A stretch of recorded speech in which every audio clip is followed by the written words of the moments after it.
আসসালামু আলাইকুম।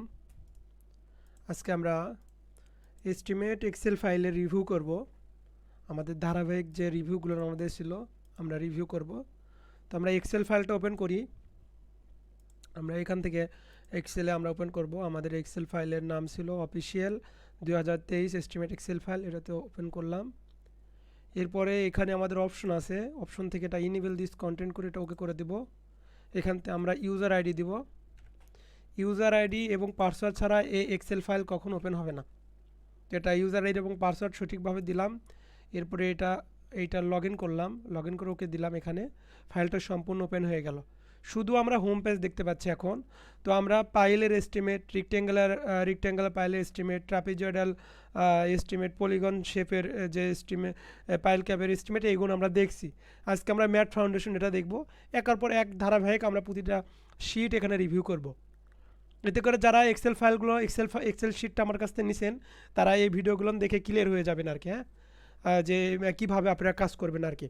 যেহেতু ফাইলটা আমি এটা তৈরি করছি, এটা খুব আপনারা কীভাবে করবেন এটা আপনারা ভালো মতো এখানে বুঝতে পারবেন। তো এখানে আমরা যে কোনো এস্টিমেট করার জন্য এখানে আমাদের চেক করতে হবে। তো আমরা যখনই চেক করলাম তখন ম্যাট ফাউন্ডেশন এখানে শো করলো। যদি এটা চেক না করি তাহলে কিন্তু এটা আর শো করবে না এখানে, এবং এখানে ডাবল ক্লিক করলেও লিঙ্ক আর ওপেন হবে না। তো আমরা এখানে যে এস্টিমেটই করি না কেন আমরা এখানে অবশ্যই চেক করে দিতে হবে। যেটা করব আমরা সেটা আমাদের চেক দিতে হবে। তো দিলাম। এরপরে ম্যাট ফাউন্ডেশন লেখা আছে, এখানে আমরা ডাবল ক্লিক করলাম, ম্যাট ফাউন্ডেশন আমাদের চলে আসলো এখানে। তো এখন এখানে আমরা এস্টিমেটটা করব। তো এখানে L1 L2 এগুলো অর্থাৎ এইগুলোর নামকরণ করা হয়েছে আর কি। যে আমরা যদি একটা মানে পুরো অটোক্যাডের ড্রয়িং দেখে আমরা যে পুরো একটা প্রজেক্টের ইয়ে করি, তো আমরা দেখা যায় যে ধরলাম আমাদের 100 ফিট একটা আমাদের ম্যাট ফাউন্ডেশন হবে পুরোটা। তো এটা এখানে টাইপ করা হয়েছে L1 L2। যদি দেখা যায় কেউ খণ্ড খণ্ড আকারে করতে চায় এস্টিমেট অনেক সময়, এই জন্য এখানে এরকম করে দেওয়া হয়েছে আর কি। তো আমরা যেহেতু প্রথমে শুধু একটা করব সেই জন্য আমরা এইগুলো ডিলিট করে দিচ্ছি। এখানে আমরা শুধু কালার ঘরগুলো চেঞ্জ করে দেব, শুধুমাত্র কালার ঘরগুলো আমাদের চেঞ্জ করে দিতে হবে। তো এখানে প্রথমে বলা আছে L1 টাইপ। এটা টাইপ আসলে মানে আমরা যখন অটোক্যাডের ড্রয়িং দেখি তখন দেখা যায় যে বিভিন্ন আমাদের মানে এল শেপ, কোনোটা এল শেপ, কোনোটা স্কোয়ার শেপ, বিভিন্ন শেপ থাকে আর কি। তো আমরা যদি ওই শেপ আলাদা আলাদা করে ভাগ ভাগ করে করতে চাই ওটাও করতে পারবো, আবার আমরা যদি পুরোটা একবারে করতে চাই একবারেও করতে পারবো। তো আমরা ধরে নিলাম যে আমাদের যে ম্যাট ফাউন্ডেশন হবে, এখানে অটোক্যাড ফাইল বের করলাম না, আমাদের যে ম্যাট ফাউন্ডেশন হবে এটা 100 ফিট বাই আমাদের 80 ফিট। আমরা ধরে নিলাম যে 100 ফিট লেন্থ আর 80 ফিট আমাদের প্রস্থ। তো আমরা যেহেতু একটাই করবো এখানে 1 বসে দেবো। আমাদের অবশ্যই 1 এখানে মাস্ট বি বসাতেই হবে নোটসের ঘরে, যেহেতু আমাদের যে একটা হয় তাও আমাদের বসাতে হবে। তো আমরা এইগুলো আমাদের পুরোটা ডিলিট করে দিলাম। তো আমরা এখন ইনপুট দেবো। আমরা প্রথমে আছে এল। তো আমরা তো এটা তো সবাই জানি যে এখানে এল এখানে কি মিন করতেছে। এল এখানে লেন্থ আমাদের, আর এখানে বি এখানে প্রস্থ, এখানে আমরা এটা বুঝতে পারতেছি। তো এলটা আমাদের এখানে কত আমি বললাম, এলটা আমাদের 100 ফিট। তো এখানে আমরা অবশ্যই 100 দিলে ফিট অটোমেটিক উঠে যাবে। আমাদের যদি 100 ফিট 3 ইঞ্চি হয়, 3 ইঞ্চিকে আমাদের ফিটে কনভার্ট করে এখানে বসে দিতে হবে। তার মানে 100 ফিট 3 ইঞ্চি যদি হয় তাহলে কীভাবে লিখবো, 100 দিলাম 0.25, তাহলে 100 ফিট 3 ইঞ্চি হয়ে যাবে। ফিটের কোনো চিহ্ন দেওয়া যাবে না আর কি। তো আমরা ধরে নিলাম আমাদের 100 ফিট লেন্থ এবং 80 ফিট আমাদের 80 ফিট আমাদের প্রস্থ। তাহলে এখানে আমরা 80 বসালাম। তাহলে লেন্থ এবং প্রস্থ আমরা বসে দিলাম। এরপর ডেপথ বা ডি। এই ডেপথ ডি মানে আমি এর আগেও বলছি যে এই ডেপথ ডি দ্বারা বোঝায় যে আমাদের কতটুকু নিচে কতটুকু আমাদের মাটি কাটতে হবে, অর্থাৎ মাটি কাটার হাইটটা আমাদের কতটুকু আমাদের মাটি কাটতে হবে সে হাইটটা এখানে বলা হয়েছে ডি দ্বারা, ডেপথ দ্বারা এটা বোঝানো হয়েছে। তো ডি আমরা ধরলাম যে আমরা কথার কথা 6 ফিট বা 8 ফিট আমরা মাটি কাটবো। 8 ফিট মাটি কাটা আমরা ওই নিচে আমরা ম্যাট ফাউন্ডেশন দেবো। তো 8 ফিট এখানে ধরে নিলাম আমরা আর কি। এরপরে বলা আছে বটম রেইনফোর্সমেন্ট অফ ম্যাট এবং টপ রেইনফোর্সমেন্ট অফ ম্যাট। তো বটম রেইনফোর্সমেন্টে এলডিআর এসডিআর মানে সংক্ষেপ করে লিখছি আমি একটু। এলডিআর মানে লং ডিরেকশন, এসডিআর মানে শর্ট ডিরেকশন। তো দেখেই বুঝতে পারছেন। তাহলে এটা bottom reinforcement of mat long direction. তো আমরা ধরে নিলাম যে লং ডিরেকশন আমাদের 16 মিলি রড আছে আমাদের 5 ইঞ্চি পরপর ধরে নিলাম। আর যদি আমাদের ড্রয়িংয়ে কথার কথা থাকতো যে 12 মিলি রড আমাদের 5 ইঞ্চি পরপর, আচ্ছা ধরলাম 12 মিলি রডে আমাদের 5 ইঞ্চি পরপর 5 দিয়ে দিলাম। এটা আমাদের লং ডিরেকশন গেল।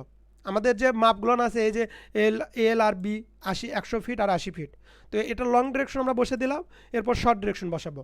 তো এইগুলো আমরা কিন্তু অবশ্যই আমাদের যে অটোক্যাড ফাইল আছে এই ফাইল থেকে আমাদের বসাতে হবে। অটোক্যাড যে ফাইল আছে এখান থেকে আমরা বসে দেবো এইগুলো। তো শর্ট ডিরেকশন মাপ, এটা শর্ট ডিরেকশন আমরা ধরে নিলাম যে এটা আমাদের 12 মিলি, এটাও আছে 5 ইঞ্চি পর পর ধরে নিলাম। তাহলে আমরা এখানে লং ডিরেকশন আমাদের 12 মিলি রড 5 ইঞ্চি পর পর, শর্ট ডিরেকশন 12 মিলি রড 5 ইঞ্চি পর পর। আমরা বটম রেইনফোর্সমেন্ট অফ ম্যাট দিয়ে দিলাম এখানে রডগুলো। তো আমরা কিন্তু দুটো ব্যাপার এখানে আগেই বলছিলাম যে বটম রেইনফোর্সমেন্ট আমাদের কিন্তু দুটো রড মিলেই হবে, লং ডিরেকশন, শর্ট ডিরেকশন। আমরা যদি একটা বলি মেইন রড, একটা যদি বলি বাইন্ডার রড, আমরা যেভাবেই বলি না কেন দুটো রড মিলে আমাদের বটম রেইনফোর্সমেন্ট বা এক জালে। তো আমরা এটা বসে দিলাম। এরপর আমাদের আছে top reinforcement of pile cap, sorry আমাদের ম্যাট।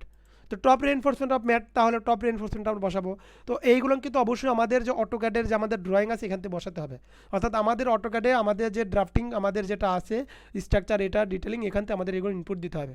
তো এটা ধরলাম 10 মিলি আছে, উপরে যে বারটা আমাদের টপ, এটা আছে 10 মিলি 5 ইঞ্চি পর পর, এটা আমরা দিয়ে দিই 10 মিলি 5 ইঞ্চি পর পর দিয়ে দিলাম। তাহলে আমরা এই জায়গায় আমরা bottom reinforcement of mat, top reinforcement of mat দুইটা আমরা বসে দিলাম, 4টে রড, নিচে 2টা উপরে 2টা, 4টে রড বসে দিলাম। এরপরে এখানে বলা আছে চেয়ার, আমরা কিন্তু চেয়ার ব্যবহার করি, আমি সামনে ভিডিওতে এইগুলো দেখাবো। তো আমরা ম্যাটে না, শুধু আমাদের যখন ডাবল জালি হয় এবং আমাদের দেখা যায় যে ম্যাট ফাউন্ডেশনে আমাদের এর যে মানে যে থিকনেসটা থাকে, এই থিকনেসটা কভার করার জন্য আমাদের এখানে আমাদের চেয়ার দিতে হয় আর কি, মানে ক্লিয়ার ডিসটেন্স রাখতে হয়, যে জন্য আমরা চেয়ার ব্যবহার করি। তো যারা চেয়ার মোটামুটি সবাই জানেন, আমি তাও সামনের দিনে এইগুলো আমি ভিডিও আকারে আমি দেখাবো আর কি। তো এখানে বলা হলো রড মানে এখানে বোঝাচ্ছে কত মিলি রডের চেয়ার ব্যবহার করতেছি আমরা। তো আমরা ধরে নিলাম যে 10 মিলি রডের চেয়ার ধরে নিলাম। এরপর কতগুলো ব্যবহার করতেছি, তো এখন দেখা যায় চেয়ারগুলো যখন আমরা এই ম্যাটে ব্যবহার করি তখন এটা আসলে মানে ওই রকম একটা হিসাব রাখা যায় না। তাও আমরা একটা হিসাব করি যে প্রতি স্কোয়ার ফিটে আমাদের একটা করে আর কি বসে, মানে 2 ফিট একটা করে আমরা মানে দিলে আমাদের কাভার হয়ে যায়। তো আমাদের এই এরিয়া হিসেবে আমাদের যতগুলো লাগবে আমরা এটা হিসাব করে ম্যানুয়ালি আমাদের এটা বসে দিতে হবে। তো আমরা এখানে কথার কথা ধরে নিলাম যে আমাদের 100টা লাগবে, কথার কথা এখানে 100 বসে দিলাম আমরা। এবং লেন্থটা কত, চেয়ারের যে লেন্থটা হবে, যে কাটিং লেন্থ, এই লেন্থটা কীভাবে আমাদের বের করতে হবে, এই লেন্থটা এটারও আমাদের শিট এই জায়গায় আমাদের করা আছে। এই এটার যে কাটিং লেন্থটা কীভাবে আমাদের হবে, এই চেয়ারের কাটিং লেন্থটা এটা কিন্তু অবশ্যই আমাদের এখানে যে কাস্টিংয়ের যে হাইট, এই হাইটের সাথে কিন্তু সম্পর্ক এটা। তো এটার কাটিং লেন্থেরও এই এক্সেল ফাইলটাও এখানে আছে, আমি সামনের দিন এটা দেখাবো। তো আমি ধরে নিলাম কথার কথা এখানে আমরা ধরে নিলাম যে 18 ইঞ্চি, কথার কথা আমরা ধরে নিলাম 18 ইঞ্চি ধরে নিলাম, বা 18 ইঞ্চি মানে 1.5 ফিট ধরে নিলাম। তো যেটা ফিট সেটা ফিট দিতে হবে, যেটা ইঞ্চি সেটা ইঞ্চি দিতে হবে। তো এখানে আমরা দেখতে পাচ্ছি যে লেন্থ এখানে কিন্তু ফিট শো করছে। এরপরে আমাদের বলা আছে কাস্টিং টি, অর্থাৎ এই যে ম্যাটটা যে কাস্টিং হবে, এই ম্যাটের কাস্টিং টিটা কত, ঢালাইটা কত, ধরলাম আমাদের 30 ইঞ্চি, কথার কথা 30 ইঞ্চি দিয়ে দিলাম। এরপরে আমরা যে পরিমাণ এই যে মাটি কাটছি, আমাদের যে মাটি কাটছি, মাটি কাটার পরে আমরা কি স্যান্ড ফিলিং করছি কি না, অনেক সময় দেখা যায় আমরা 10 ফিট মাটি কেটে হয়তো বা 2 ফিট স্যান্ড ফিলিং করে দিচ্ছি বা 1 ফিট স্যান্ড ফিলিং করে দিচ্ছি, যদি আমাদের ড্রয়িংয়ে থাকে আমরা দিব। তো আমরা ধরলাম এখানে কথার কথা আমাদের 1 ফিট আমাদের স্যান্ড ফিলিং করতে হয়, মানে 12 ইঞ্চি দিয়ে দিলাম। এরপরে ব্রিক ফ্লার সোলিং, হ্যাঁ আমরা ধরলাম যে ব্রিক ফ্লার সোলিংও করবো 3 ইঞ্চি, ব্রিক ফ্লার সোলিং দেওয়ার পরে আমরা এখানে সিসি দেবো 3 ইঞ্চি দিয়ে দিলাম।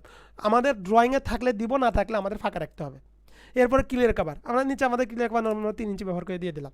এরপর আমাদের যে হুক, আমরা যদি হুক অবশ্যই আমরা ব্যবহার করি, সেই হুকের লেন্থটা কত হবে, এই হুকটাও কিন্তু আমাদের ইয়ের সাথে আমাদের সম্পর্ক, এটাও কিন্তু আমাদের এই কাস্টিংয়ের হাইটের সাথে অনেক সময় সম্পর্ক, বা স্ট্যান্ডার্ড হুকের আমাদের মাপ আছে, ডেভেলপমেন্ট যে লেন্থে বলতেছি আমরা, এটারও স্ট্যান্ডার্ড আমাদের মাপ আছে, যে স্ট্যান্ডার্ড আমাদের কত হবে। তো অনেক সময় স্ট্যান্ডার্ডটাও কন্ট্রোল করা যায় না, এটার ব্যাপারে আমি সামনে বিস্তারিত আলোচনা করব। তো আমরা ধরে নিলাম যে এই হুকটা আমাদের 12 ইঞ্চি হবে, কথার কথা 12 ইঞ্চি দিয়ে দিলাম। জাস্ট এইটুকু আমরা ইনপুট দিয়ে দিলাম, জাস্ট এইটুকু, শুধু এইটুকু ইনপুট দিলাম। আমাদের কিন্তু পুরো আমাদের ম্যাটে যা ছিল সবগুলো আমরা আমাদের ড্রয়িং থেকে আমরা এইভাবে ইনপুট দিয়ে দেবো। দিলে আমাদের কিন্তু রেজাল্টগুলো অটোমেটিক এই জায়গাগুলো শো করে গেছে, যে আমাদের মাটি কতটুকু কাটতে হবে, স্যান্ড ফিলিং কতটুকু, ব্রিক ফ্লার সলিং কতটুকু, সিসির জন্য কতটুকু কাস্টিং আমাদের দরকার, লং ডিরেকশনে কতটি রড, শর্ট ডিরেকশনে কতটি রড, টপ রেইনফোর্সমেন্টে কতটি রড হইলো, শর্ট ডিরেকশনে কতটুকু রড হইলো, সব কিন্তু এখানে ডিটেলস বের হয়ে গেছে, আমরা দেখতে পাচ্ছি। এরপর চেয়ারের জন্য কতটুকু রড, এটা আমরা দেখতে পাচ্ছি। এরপরে আমাদের ফর্মক আমাদের কতটুকু লাগবে সব এখানে বের হয়ে গেছে। এরপরে আমরা কাস্টিংয়ের রেশিওটা বসে দেবো এখানে। কাস্টিংয়ের রেশিও আমাদের কত ধরলাম যে 1:1.5 আমাদের এই জায়গায় 3। তো আমরা যখন এই জায়গায় বসে দিলাম তখন কিন্তু আমাদের এই জায়গা কিন্তু আমাদের সিমেন্টের ব্যাগ আমাদের সব কিছু বের হয়ে গেল। আমাদের ইয়ে দিলে বের হয়ে গেল। এই 30 ইঞ্চি ডেপ্থের জন্য আমাদের যা যা লাগবে এখানে সব বের হয়ে গেল। এরপর আমাদের এইগুলো নাই, আমরা এটা আমরা আমাদের নিচে মাত্র যেহেতু এইগুলো করতেছি না, আমরা শুধু একটা ঘর করতেছি, একটা ঘরই ফলো রাখতেছি। এরপর আমাদের এই যে সিসির কাস্টিংয়ের রেশিওটা বসে দেবো 1:, আমাদের 3:6 বসে দিলাম। বসে দিলে আমাদের এই জায়গায় আমাদের এই যে হিসাবগুলো বের হয়ে যাবে, যে আমাদের সিসির জন্য কতটুকু কী লাগবে সব বের হয়ে যাবে। তো আমরা ধরছিলাম যে 100 ফিট বা 80 ফিট এই পুরো আমরা এই ম্যাট আমরা ধরছিলাম এতটুকু, এর ভিতরে আমাদের কতটুকু কী লাগবে সব এখানে বের হয়ে গেছে আমাদের টোটাল। তো আমরা অনেক সময় দেখা যায় যে আমাদের ম্যাট ফাউন্ডেশন করতে গেলে হয়তো বা এই যে 100 ফিট বা 80 ফিট এরকম মানে স্কোয়ার শেপ থাকে না, বা এরকম রেক্টেঙ্গুলার শেপ থাকে না, আলাদা আলাদা হয়তো এল শেপও থাকে। তো তখন ওই খণ্ডটুকু আমরা নিচে করতে পারি। মানে আমরা যদি দেখা যায় যে একদিকে আসে এল শেপ আমাদের ড্রয়িংগুলো যখন হয় তখন দেখা যায় যে মানে স্কোয়ার না, তখন আমরা আলাদা আলাদা করে ইনপুট দিয়ে দিতে পারি। আমরা এই রকম কাজ করলে আমাদের কিন্তু হিসাবটা হয়ে যাবে। তো মানে খুব তাড়াতাড়ি আমরা এই এক্সেল শিট আমরা এস্টিমেট করতে পারবো যতক্ষণ আমাদের ইনপুট দিতে দেওয়ার সময়টা। মানে ইনপুট আপনি যদি এটা ভালো মতো একটু একটু যদি বুঝেন, আশা করি যেতগুলো আমি ভিডিও দেখাইছি সবগুলো ভিডিও দেখে বুঝতে পারছেন আশা করি। এই ভিডিওগুলো এইগুলো জাস্ট একটু বুঝলেই হিসাব করতে পারবেন একদম। তো এখানে কতটুকু কী লাগবে সব ডিটেলস এখানে চলে আসবে, যে আমাদের টোটাল এখানে মাটি কতটুকু কাটতে হবে। আমরা কিন্তু এই সাদা ঘরগুলো কিছু করতে পারবো না, আমরা শুধু কালার ঘরগুলোতে ইনপুট দিতে পারবো আর রেজাল্টগুলো এখানে শো করতে পারবো। তো এখানে একটা জিনিস মনে রাখতে হবে, নোস, এই নোসের ঘরে 1টা যদি আমরা উঠিয়ে দিই কোনো কারণে, তাহলে কিন্তু এই ভ্যালু আর থাকবেই না, ভ্যালু আর শো করবে না। আমাদের এই নোসের ঘরে অবশ্যই আমাদের এই 1 রাখতেই হবে অবশ্যই। যদি আমাদের এইরকম শেপের 2টা হয় তাহলে 2 বসে দেবো, আমরা যে কটা হবে সেই কটা আমরা বসে দেবো আর কি। হ্যাঁ, তো এটা আমাদের শিট, আর এখানে আমরা রেজাল্ট পাবো। তো এখানে প্রতিটা শিট আমি রিভিউ করার চেষ্টা করতেছি, আর এখানে আমরা এই শিটটা কিন্তু প্রিন্ট করতে পারবো। এখানে আমরা গিয়ে এখানে প্রিন্ট প্রিভিউতে গেলে আমরা যে প্রিন্ট করতে পারবো, যেটুকু প্রিন্ট হচ্ছে আমাদের এইটুকু কিন্তু আমাদের শুধু ইনপুট অংশ। আমরা দেখতে পাচ্ছি এই যে একটা দাগ আমরা দেখতে পাচ্ছি, এটা কিন্তু ইনপুট অংশ, শুধু ইনপুট অংশ। আর এই সাইডে আমাদের কিন্তু এই যে রেজাল্ট যেটা আমাদের শো করছে। তো শীটটা খুব করে তৈরি করা হয়েছে, খুবই মানে পরিশ্রম করে তৈরি করছে আমি এটা। সামনের এইগুলো না আরও আপডেট আসবে সামনে, তখন আরও রিভিউ করব। যাদের কাছে এক্সেল শিটটা আছে তাদের জন্য সমস্যা না হয় এই জন্য আমি এই মানে ফাইলগুলো রিভিউ করতেছি এইগুলো আর কি। হ্যাঁ, প্রতিটা শিটগুলো। তো আমাদের এই এস্টিমেট আমাদের হয়ে গেলে আমরা ফাইলটা এখানে সেভ দিতে পারি, সেভ দিয়ে আমরা এটা করতে পারি আর কি। হ্যাঁ, তো হোম পেজ থেকে আমাদের এই যে ম্যাট ফাউন্ডেশন এটা করতেছি, আমরা যদি এটা এখন ক্লিক উঠায় দিই, আমরা যদি এটা আমরা উঠিয়ে দিলে আর কিন্তু এখানে থাকলো না, আর কিন্তু এটা আর শো করতেছে না। আমরা যদি এরপর আমরা যদি আবার পলিগন শেপটা এমনি ওপেন করি, আমরা যদি পলিগন শেপের এই যে টিক অবশ্যই দিতে হবে, দিলে আমাদের কিন্তু পলিগনটা আমাদের শো করছে। তো আমরা কিছুক্ষণ আগে যে আমরা যে এই যে ম্যাটটা করলাম, এই যে মাত্র আমরা যদি এটাতে এখন ক্লিক করি, ক্লিক করলে আমাদের ম্যাটটা যে অবস্থা আমরা করছিলাম ওই অবস্থায় আছে। আবার যদি আমরা এই হোম পেজ থেকে এটা উঠিয়ে দিই তাহলে কিন্তু ম্যাট আর শো করবে না, পলিগন শেপ এটাও যদি উঠিয়ে দিই আর কিন্তু শো করবে না। তো আমাদের এই প্রতিটা শিট আমি রিভিউ করার চেষ্টা করব। তো ভিডিওটা লম্বা করতে চাচ্ছি না, ভিডিওটা এই পর্যন্তই। তো আমি এরপরে ফুটিং শর্ট কলাম মানে সব এইগুলো আরসিসি যত সবগুলো এখানে রিভিউ করব। তো আরও কিছু অ্যাড করলে সেটাও এখানে অ্যাড হয়ে যাবে। তো ঠিক আছে, ইনশাল্লাহ সবাই ভালো থাকবেন, আমার জন্য দোয়া করবেন, আপনাদের সবার জন্য দোয়া এবং ভালোবাসা সবসময় রইল ইনশাল্লাহ। যারা ফাইলটা যাদের কাছে আছে তাদের যেন সমস্যা না হয় এই জন্য আমি এইটা প্রতিনিয়ত আমি এই চ্যানেলে আমি এটা আপডেট করতেছি, এই রিভিউ দিচ্ছে এইগুলো আর কি। কারণ অনেকে আমাকে প্রশ্ন করে, মানে বিভিন্ন অনেকে ফোন দেন যে ভাই এটা কীভাবে করবো, এটা কীভাবে করবো, এরকম সমস্যা যেন না হয় এই জন্য আমি এইগুলো রিভিউ দিচ্ছি আর কি, যাতে সবার এটা মানে পড়তে বুঝতে সুবিধা হয় আর কি। ঠিক আছে, সবাই ভালো থাকবেন, আল্লাহ হাফেজ, আসসালামু আলাইকুম।